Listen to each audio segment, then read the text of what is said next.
Can the food a pig eats affect its intestines and its gastric mucosa? Spanghero wants to find out with this study. So, what's all the hype? Essentially, the meat industry needs to produce a lot of product to keep itself viable.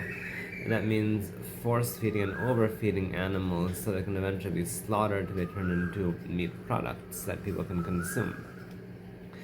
In the process of feeding pigs, what they found over the years is that the particle size is much smaller. The food can be absorbed even faster.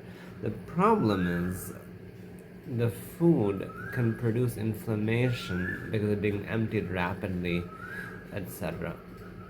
So, what Spanghero has done with the study is he's added corn silage, or the fiber parts of a corn, into these feeds.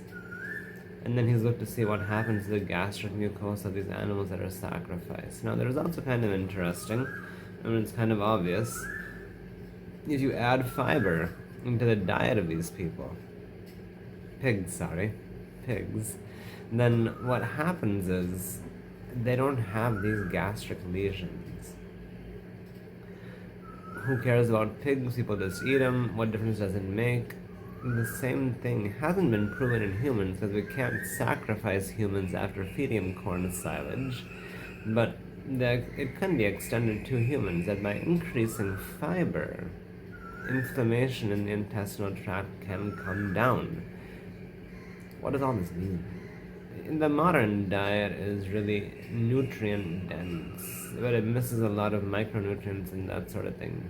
It's an energy dense meal that's just full of things a person can absorb, get an immediate high, and get to doing whatever they want to do. But that in itself can produce inflammation in the intestines. That's what this study is showing us by extension. How would you remedy that? You would add more fiber. You add more fiber in, and from there, you can have better transit through the colon. You won't have this inflammation result of the food that the people are eating. That's what they're trying to say here.